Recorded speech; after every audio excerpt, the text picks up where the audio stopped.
Amigos, son las 7:02 de la mañana. Me complace muchísimo siempre la oportunidad de poder escuchar a Michael Penfold, nuestro próximo invitado en estudio, analista de políticas públicas, PH de la Universidad de Columbia, director Strata Apoyo Empresarial, profesor del IESA y Uniandes Global Fellow Wilson Center. Michael, qué bueno que estés aquí, bienvenido. Eduardo, un placer estar contigo en tu programa, como siempre. Bueno, fíjate, yo destacaba como positivo esta mañana que uno informe de algo que intenta ser tripartito, un encuentro, bueno, que una misión de la ONU lleve sugerencias ante el Consejo Nacional Electoral, es decir, que haya encuentros cara a cara. Recientemente tú fuiste parte de una iniciativa muy interesante que generó distintas reacciones en la llamada carta dirigida a la gestión de Biden con respecto al tema, bueno, de las sanciones y otros tópicos. ¿Por dónde quieres empezar en este análisis ante un país que requiere precisamente de espacios para reencontrarnos, para una progresión de soluciones, ¿no? Fíjate qué interesante esta reunión de la OIT y el diálogo tripartito en Venezuela, promovido por la OIT fundamentalmente. Porque esa reunión que nosotros estamos viendo hoy entre el gobierno, de cámaras, los empresarios y los sindicatos venezolanos, es resultado de un conflicto terrible, o sea, la persecución a la que el sector sindical en Venezuela ha estado expuesta. El nivel también de presión, de expropiaciones, de nacionalizaciones, a la cual el sector privado venezolano en las últimas 2 décadas también ha estado expuesta en medio de un proceso de control de cambios, de controles de precios muy grande, se traduce hoy en esta reunión. Pero esa reunión también es el esfuerzo de los trabajadores y los empresarios unidos de demandar sus derechos en el plano internacional. Es decir, ellos fueron a Ginebra a decir que había un problema en Venezuela. Y la OIT hizo todo un trabajo de verificación de esa situación que lleva al gobierno nacional a aceptar ese diálogo tripartito que ahora vamos a ver si logra generar resultados concretos en materia sindical, en materia también de empleo y de derechos laborales y de compromisos institucionales por parte del Estado venezolano que hay que corregir. Entonces, cuando nosotros escribimos esa carta que ha generado un gran revuelo en Venezuela y también afuera de Venezuela, ¿qué fue lo primero que dijimos? Señores, ya llevamos una buena cantidad de tiempo en este conflicto político y hay que retomar la negociación en México cuanto antes. Y si eso pasa por flexibilizar sanciones para mejorar el ambiente que permita que todos entren en ese proceso allá en México, que requiere de un respaldo internacional y de una verificación que le permita a los Estados Unidos empezar a remover restricciones internacionales que hay, sobre todo, no solamente sobre la industria petrolera, también indirectamente sobre el sector privado venezolano, que eso se permita materializar. Pero ¿qué nos estamos dando cuenta ahorita, Eduardo? Después de todos estos años, bueno, ha habido un conflicto en Venezuela indudable. Es un conflicto que ha arrojado una destrucción que tiene una causa evidente en las políticas públicas, en la forma en que el Estado trató de imponerse sobre la sociedad venezolana, en la destrucción del tejido institucional y social de Venezuela, sin duda. Pero esas causas que tienen esa situación que tiene unas causas muy específicas, también tiene una solución que pasa por este proceso. Yo creo que ya hoy en Venezuela, más allá de las posiciones, digamos, muy grandilocuentes que demandan más sanciones, más presión, que demandan más conflicto, yo creo que en el fondo todo el mundo sabe que sin ese proceso que hoy están montando los trabajadores, los empresarios y el gobierno a través de la OIT, bueno, eso mismo requerimos en el plano político. Y ese tema en México, esa negociación en México hay que resumirla cuanto antes, porque la situación en Venezuela, todo el mundo habla del crecimiento, ¿cuánto vamos a crecer este año? Bueno, vamos a crecer porque es que llegamos a un piso muy bajo. Esto es una economía tan pequeña que no da para sostener el tamaño de la población y más en un medio de una crisis de servicios públicos muy grande y donde una parte muy importante de la población no tiene acceso a dólares, no gana en dólares y no tiene tampoco acceso a ningún tipo de beneficio o de protección social que les permita de alguna manera compensar una situación muy dramática y esa es la mayoría de la población. Entonces yo creo que esa carta, en el fondo, más allá de los errores que se puedan haber cometido en la redacción, en cosas puntuales, lo que uno está tratando de decir es, miren señores, ya llegamos a un punto que todos sabemos que esto pasa por México, nos guste o no, queramos o no, y seguir prolongando esto es innecesario. Y yo creo que si los trabajadores, los empresarios y el Estado, a través de las presiones de la OIT, se están dando cuenta de eso. Bueno, ¿por qué no podemos hacer lo mismo en México? Ahora, México, el gobierno quiere, como lo dijo ayer la vicepresidenta, dijo, bueno, nosotros queremos reformatear México. Y estamos en eso, estamos reformateando el diálogo. Y la plataforma unitaria que tiene una visión también distinta de cómo debe estructurarse México si se mantiene tal como está.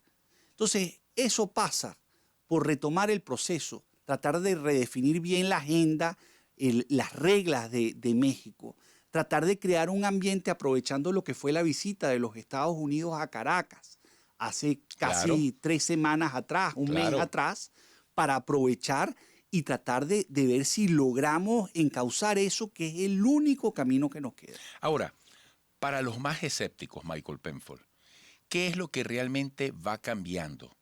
Porque es una noticia impactante que el gobierno de Nicolás Maduro admite o auspicie, bajo la presión de la OIT, eso que está pasando en este momento de la tripartita. Es decir, fue que Nicolás Maduro, que el chavismo, que el gobierno dijeron, no, vale, vamos a cambiar, realmente hemos venido actuando erróneamente, vamos a una transformación profunda, es decir, hubo una varita mágica, bajó un ángel, estamos ante un milagro, es decir, ¿qué es lo que verdaderamente puede estar cambiando en este momento cuando el propio sector privado de la economía dice y admite que en este momento hay un nivel de relación con el sector público mucho mejor, que están dialogando y el buen entendedor lo puede visualizar? Entonces, ¿hasta qué punto se puede decir que podemos estar avanzando hacia ese rumbo que propone la carta además?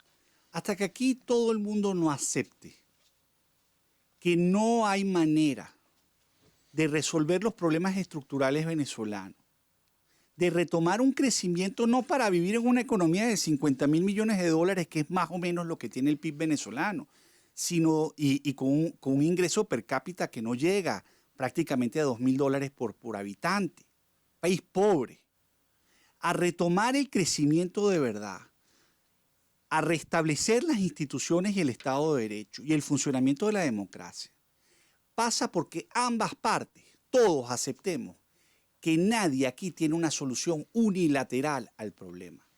Maduro no tiene cómo resolver solo ese problema. La plataforma unitaria no tiene cómo resolver solo ese problema.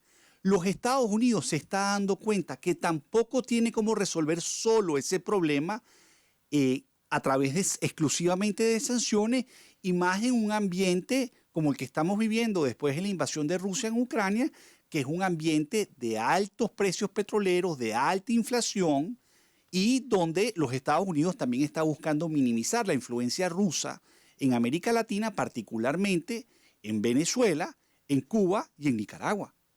Entonces, ahora, nosotros hemos logrado en este tiempo crear ciertas instancias. La instancia de México, que es una instancia que está mediada por los noruegos, es producto de un trabajo de varios años, que fracasó en Oslo, ¿verdad? Barbados, pero que se volvió en Dominicana también. En Dominicana, pero que se volvió a restablecer con la mediación noruega.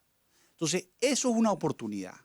Ahora, si aquí no hay una cooperación mínima entre las partes, estoy hablando del gobierno, de Maduro, estoy hablando de la plataforma unitaria, Estoy hablando de los Estados Unidos. Estoy hablando incluso de otros países que están muy involucrados en el proceso venezolano, entre ellos Europa, por ejemplo, que nos permita buscar una solución, pues sin eso el país va a seguir como está, con parches aquí, parches allá, reuniones, algunos que pensamos que pueden ser efectivas y conducentes a algo, otros escépticos, y no vamos a lograr coordinarnos para tratar de encaminar el país. Ahora, la realidad también es que cómo vamos, ¿a dónde vamos? Vamos a unas elecciones en el 2024. A la vuelta de la esquina. Eso es prácticamente 2 años y medio ya. Estamos en diciembre del 2024. Bueno, nosotros tenemos que aprovechar este año para terminar de cerrar esos procesos, de reinstitucionalizar el país y encaminarnos a eso que es lo único que nos puede ayudar a solventar la crisis venezolana, que es restablecer las elecciones, el funcionamiento de la democracia. Eso sí, no para que quien gane se lo lleve todo, sino también para quien pierda el poder se pueda mantener tranquilo, sin temer que va a ir preso o que va a ser censurado o que va a ser castigado por otra vía. Es que esto se volvió una tragedia. Perder el poder en Venezuela es trágico, porque como no hay Estado de Derecho, todo el mundo tiene básicamente, con razón, miedos existenciales sobre qué pasa una vez que tú no tienes la capacidad de influir en los hilos del poder en Venezuela. Michael, te sugiero que en la próxima parte hablemos de la política concretamente y de los políticos y de esa frustración, ese vacío que se siente en el país, esa falta de conexión, porque tú lo has dicho, en poco tiempo habrá presidenciales y ese es un punto en el camino importantísimo que se tendrá que definir. El gobierno sigue con su mensaje, señores, esta vez no estamos en 2017, en 2018, en 2016, estamos en paz. Hay que reformatear el diálogo. Y hay quienes dicen que incluso las precandidaturas o la candidatura de la oposición para las presidenciales tendría que pasar hasta por el consentimiento del gobierno. Acuérdate que hay un pocote de partidos y de figuras políticas que están inhabilitadas. ¿Cómo te imaginas tú ese escenario? Porque al final seguimos hablando de lo mismo, la necesidad de ponernos de acuerdo. ¿Cómo ves tú ese escenario y lo que tienen que hacer los políticos de Venezuela para reconectar con la gente? Amigos, al regreso. 7:18. Le contaba yo a Michael Penfold cómo a esta hora nos están viendo en los Estados Unidos de costa a costa, bueno, en muchos países de Latinoamérica y del Caribe. Michael Penfold, analista de políticas públicas, PH de la Universidad de Columbia, director Strata Apoyo Empresarial, profesor del IESA y Uniandes Global Fellow Wilson Center. Bueno, Michael, la política, los políticos, ¿hasta qué punto podemos percibir lo que puede estar pasando, lo que pueden estar haciendo para preparar el terreno para las presidenciales, pero no desde un punto de vista pragmático, simplista, sino con una acción y un proceder de fondo por Venezuela, un proceder de la magnitud de los problemas que tenemos? Mira, lo primero es que la dirigencia política tiene que volverse a reconectar con la sociedad, tiene que volverse a organizar, tiene que bajar a entender realmente dónde exactamente es que están las demandas de la población, qué es lo que quieren, cómo lo quieren, y empezar a tener un tejido político que permita movilizar el descontento, porque lo hay, existe. No es que Venezuela se arregló, Venezuela no se ha arreglado. Venezuela tiene unos problemas muy serios. Esa afirmación es irónica. Bueno, porque es que la gente piensa que es provocadora, es masoquista. Bueno, porque sí han habido algunas correcciones que han permitido cierto abastecimiento en Venezuela, que no teníamos antes. Entre ellos, eliminar los controles de precio, flexibilizar completamente en la práctica el control de cambios en el país, permitir informalmente la dolarización. Todo eso ha contribuido a estabilizar parcialmente, pero no hay recuperación posible si no hay un proceso de reinstitucionalización real y una reinserción de la economía venezolana, es decir, de la economía petrolera venezolana en el resto del mundo. No es posible eso. Y no es posible recuperar nuestra industria petrolera sin inversión privada, internacional, venezolana, la que sea. Pero lo primero, indistintamente de qué va a ocurrir en el 2024, si no hay esa organización, si no hay esa conexión, entonces es muy difícil que contra todas las barreras que hay, inhabilitaciones, judicialización de los procesos electorales, es decir, lo que vimos en Barinas el año pasado fue gana a alguien, lo inhabilitan después de haber ganado, no incluso, no solamente antes, sino después. Pero también es cierto que una oposición organizada con un candidato respetado localmente en la región fue capaz de ganar, aún sin observación internacional, que la hubo en noviembre y no la hubo en enero para el caso de Barinas. Entonces, mi punto acá es central. Mi punto central es simple. Sin organización, no importa lo que hagamos. Tú puedes tener incluso acuerdos políticos y la oposición no va a competir si no logra empezar a reconectarse con la sociedad venezolana y a repensar una sociedad y un país que ha estado cambiando. Y también a conectarse también con un discurso que eleve un poco la aspiración nacional. Porque ¿cuál es nuestro discurso? Yo leí con mucha atención las críticas que se le hizo a la carta. Ajá. Y las leí con mucha atención y me parecieron muchas de ellas acertadas, otras no tanto. Pero yo noto una especie de visión, que es que mientras peor estén las cosas en Venezuela, menos posibilidad hay que el chavismo pierda una elección. Yo, por el contrario, yo pienso que la situación en Venezuela, aún recuperándose económicamente, si hay una oposición organizada, si hay unos acuerdos institucionales en México básicos que nos permitan competir aceptablemente, yo creo que se puede ganar. Ahí está la clave de la carta, a mi entender. Ahí se puede ganar. ¿Tenemos que esperar a que haya un cambio para apostar a la recuperación del país? ¿O se puede trabajar por un cambio en el poder político mientras procuramos las condiciones para que desde ayer ya el país comience a mejorar? Pero ¿cuál es la alternativa? Mira Cuba, mira Corea del Norte, mira Irán. Tienen años, décadas. Ahora, Michael, con las sanciones. ¿Tú admites que se cometieron algunos errores en la carta? Yo puedo, por ejemplo, escuchar críticas donde se dice, oye, se debió ser más duro sobre el origen de las causas de la crisis. Se dijo que el origen de las causas no eran las sanciones, son anteriores a las sanciones y tienen que ver con el mal manejo de la macroeconomía, con el mal manejo de la industria petrolera y con el sobreendeudamiento del sector petrolero, incluso del sector público venezolano. Pero, y uno podría haber sido más duro diciendo eso, pero se dijo. Yo eso lo puedo reconocer. Pero en el fondo el llamado de la carta es, miren, retomemos México. Aceptemos que esta ruta de que va a haber una ruptura por la fuerza, por la presión externa, por más sanciones de la coalición oficialista, no va a ocurrir. No, ya no ocurrió. Y por lo tanto aquí hay que repensar muchas cosas. Y yo también creo que se debió haber hecho un llamado mucho más fuerte a la oposición a retomar esa reconexión con los problemas sociales y con el tema humanitario. Que se le hizo, pero ¿tú crees que debió ser más fuerte?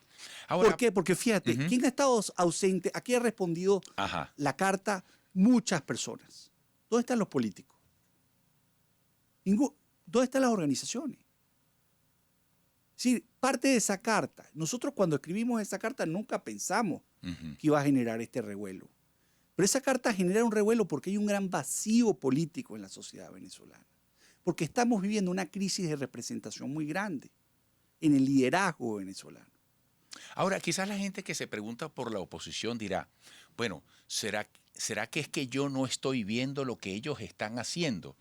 Así como, por ejemplo, con el diálogo. Yo te voy a decir algo, Michael, no quiero ser comeflor con esto que voy a decir. Yo creo que aquí la clave también está en que la gente quiere votar a favor, no solamente votar en contra, que el voto no solamente sea una venganza, castigo, que no solamente sea un voto de consuelo, un peor es nada, un esto es lo que hay.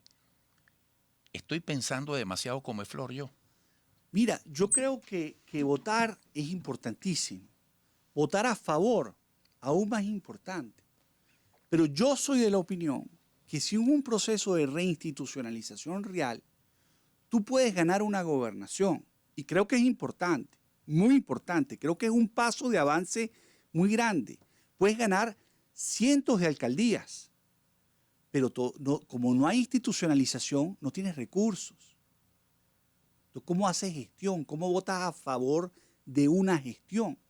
Entonces, es complejo, porque es una combinación de organización con una apuesta a volver a institucionalizar el país, a que uno pierde la elección presidencial. Oye, te puedes refugiar en una gobernación, te puedes ir a una alcaldía importante de cualquier ciudad venezolana a hacer gestión y volver al poder más adelante. Porque aquí perdimos la alternabilidad, porque el chavismo en el fondo, y esto hay que decirlo, es un proyecto hegemónico. Es un proyecto hegemónico además en un país que hoy es de minorías. Cuando dice no volverán, lo dicen en serio. Sí, pero no volverán es porque no quiero que vuelvas. Es no porque yo gané una elección. No es porque yo voy a ser líder, no es porque yo voy a convencer. O si vuelves, no te dejo hacer gestión. Entonces, yo quiero vivir en un país donde tú votes a favor, sí, pero donde yo tenga un Estado de Derecho, una constitución que me permita a mí cambiar la vida, así sea en una ciudad, así sea en un municipio rural, de la gente que vive en esos circuitos, en esas regiones, en esos municipios. Entonces, eso hoy no ocurre en Venezuela. ¿Y cómo ves tú el tema de las inhabilitaciones? Terrible. Porque al final está terrible, ese puño de hierro ahí. Terrible, terrible.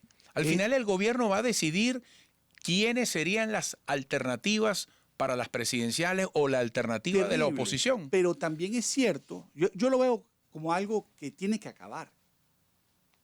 Que es algo sin el cual... Eso frustra también a mucha gente. Pero es que, fíjate, aquí ocurrió una cosa el año pasado muy importante, después del nombramiento del CNE. Aquí vino la observación europea, hizo un informe. Hoy tenemos un informe con unas brechas muy claras, entre las cuales está el tema de las inhabilitaciones, está el tema de la judicialización del sistema electoral venezolano, ¿verdad? Donde básicamente la comunidad internacional a través de Europa está diciendo, miren señores, si ustedes no cierran esta brecha, que el lugar para cerrarlos en México la negociación hoy es fundamentalmente electoral, sobre condiciones electorales, con algunos temas institucionales de fondo que permitan empezar a abrir ese camino, ¿no? Abrir, no, sobre todo abrir y permitir que Venezuela se vuelva a reinsertar globalmente, ¿okay? Que tiene que ver con el tema de las sanciones. Ahora, las sanciones como tal, yo no he dicho que nosotros, ahí la carta nunca se dice estamos en contra de las sanciones, ¿no? Lo que estamos diciendo es, miren, ¿qué sentido tiene si queremos incentivar ese proceso, entrar en un proceso que no se empiece a flexibilizar? ¿Qué es lo que quiso hacer hace 3 semanas atrás los Estados Unidos y no pudo porque tuvo problemas de implementación en esa idea por parte del Senado americano y también por parte de actores muy importantes en la plataforma unitaria, que rechazaron la posibilidad de flexibilizar sanciones, que es lo que dicen las respuestas de la mayoría de las cartas al comunicado que nosotros sacamos. Entonces, ese proceso lo que requiere en el fondo es que las sanciones dejen de ser una excusa por parte del chavismo para hablar de lo que tienen que hablar. Y también tiene que dejar de ser una excusa que la idea de que aquí va a haber solamente un cambio si hay mayor presión externa, cuando lo que tiene que haber es mayor presión social, lo que tiene que haber es mayor presión política interna, mayor movilización, más demanda. Bueno, es todo lo contrario. Michael, disculpa la interrupción, tenemos un bloque más. Quiero que al regreso hablemos también de ese país. ¿Quiénes convocarían? ¿Cómo se daría esa presión externa? en los cauces de la democracia, con una lógica, con una aspiración de objetivo, tal como están las cosas en el país. Y seguimos desglosando este tema que es definitivamente apasionante. Amigos, es Michael Penfold, analista de políticas públicas. Volveremos. 7:34 minutos, seguimos conversando con Michael Penfold, analista de políticas públicas, PH de la Universidad de Columbia, director de Strata Apoyo Empresarial, profesor de IESA y Uniandes, Global Fellow del Wilson Center. Michael, se escucha mucho por allí que la gente en Venezuela se cansó, que decidió resolver de la manera posible sus necesidades, emprender, ocuparse de la vida y olvidarse de la política. ¿Tú crees en esa tesis o cómo la interpretas? En razón de lo que quedaba pendiente en el bloque anterior, cuando tú decías, mira, las organizaciones de oposición deberían estar organizando a la gente, aupándola, buscando presión social y política dentro de Venezuela. ¿Por qué hace rato que no se ve eso, independientemente de que hemos estado, caminando por la pandemia? Mira, en Venezuela hay un desenganche. La gente se desenganchó de lo social, de lo público, y se volcó hacia adentro, hacia su propia supervivencia, a decir, miren, la gente cuando tú ves en las encuestas, más del 80% dice querer un cambio. La gente no es que no quiera el cambio, pero poco más del 30% cree que ese cambio va a suceder. Es decir, hay un porcentaje muy grande de la gente que quiere el cambio, pero cree que no va a ocurrir. ¿Y por qué no va a ocurrir? Porque dejó de creer en el liderazgo, porque cree que las condiciones políticas no son adecuadas, y además de eso ha vivido un deslave económico gigantesco que lo ha volcado a sobrevivir. En medio de eso han pasado dos cosas muy importantes. En medio de eso tenemos la diáspora más grande de la historia moderna de América Latina, que es la diáspora venezolana. Entonces, la familia venezolana además se desintegró en ese proceso. Se desintegró económica y financieramente y se desintegró además físicamente. Entonces, hoy una mamá que se quedó en Venezuela y su marido está en Colombia, en Ecuador o en Perú trabajando, o la abuela que se quedó cuidando a los nietos mientras sus hijos con su pareja se fueron para afuera a producir. Bueno, esa familia hoy en día lo que está más pendiente de cómo son las remesas, de cómo se comunican vía WhatsApp o vía lo que sea a través de las redes sociales, que de lo que está pasando en Venezuela. Entonces, esa combinación de la desintegración de la familia físicamente, de un cambio de cómo es la economía del hogar, que depende mucho más crecientemente de flujos que vienen de afuera, generó esa ruptura con el plano político.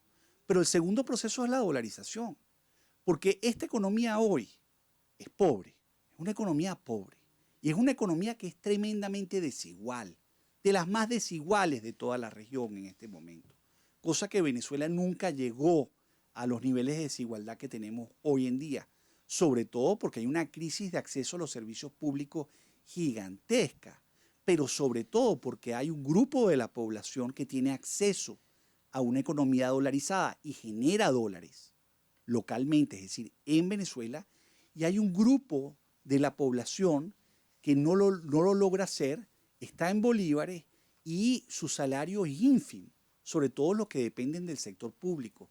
Toda esa gente se desenganchó por una razón u otra, porque en el fondo los que tienen bolívares están tratando de ver cómo generan dólares, sea con familiares o sea tratando de buscar un empleo informal en la economía venezolana o formal, si es que lo llegan a conseguir.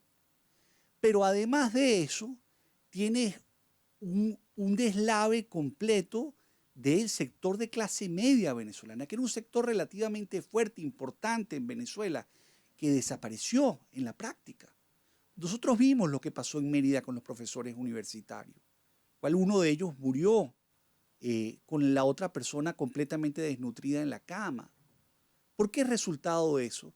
Bueno, porque tienes unos profesores universitarios que ganan en bolívares y que no tenían cómo reinsertarse laboralmente y estaban jubilados y ya probablemente estaban mayores y quedaron en esa situación tan indigna, tan trágica. Ahora, tú tienes sectores de clase media hoy que son incluso más pobres que algunos bolsillos de sectores informales en los barrios populares venezolanos, donde hay una economía informal que tiene mayor dinamismo que las universidades venezolanas. El plomero, el mecánico. Entonces, hay un cambio en esa dinámica. Ahora, eso, a mi juicio, es tan grande, todos esos cambios son tan grandes, que la gente dijo, miren, yo me tengo que adaptar a esto. Y si eso implica abandonar lo público, abandonar la aspiración social y además no creo en el liderazgo, y eso lo ves en la encuesta. En las encuestas los partidos políticos, todos, incluyendo el PSUV, han caído a unos niveles que no habíamos visto históricamente. ¿Por qué? Porque hay una crisis de representatividad general en Venezuela. Entonces, eso es lo que está pasando con la dinámica social. Ahora, ¿eso quiere decir que la gente está contenta? ¿Que la gente porque está sobreviviendo no va a hacer nada? No, hasta que aparezca algo que ellos piensen que sí los moviliza. Pero si tú no haces el esfuerzo de reconectarte nuevamente con esos problemas, pues el chance de que tú vayas a generar una ruptura exclusivamente por una profundización cada vez más grande de las sanciones internacionales a mí me parece honestamente ridículo, porque no funcionó. Eso no quiere decir que tú no condiciones adecuadamente esas sanciones o las flexibilices para retomar procesos a través de los cuales tú tienes una mayor probabilidad de llegar a acuerdos, y eso pasa por México. México lo abandonó el chavismo con la excusa de Alex Saab, pero la abandona en parte porque el chavismo piensa que tiene una alternativa, que ya se estabilizó políticamente, que está bajo control. Entonces, a la oposición le toca en este momento jugar con mayor inteligencia y tratar de utilizar los instrumentos que tiene realmente como incentivos, entre ellos ese tema de las sanciones y convencer a los Estados Unidos, que por cierto, yo creo que Biden hoy en día entiende que eso es necesario y la administración de Biden lo entiende, pero encuentra que no tiene cómo implementarlo porque hay mucha oposición a cualquier propuesta que pase por una flexibilización de esas sanciones para retomar el proceso de negociación en México. Eso es como yo veo la situación. Ahora, esa misma sociedad que acabo de describir, cuando tú le preguntas cómo quieres que salga Venezuela de la crisis política en la que vive, te dice dos cosas. La primera, queremos elecciones. Queremos elecciones libres. Lo dice. Eso es lo que quiere. Quiere elecciones. Y lo segundo que dice es que quiere una negociación. Es decir, el venezolano de a pie entiende perfectamente que esa es la vía. Ahora, ¿cómo la hacemos posible?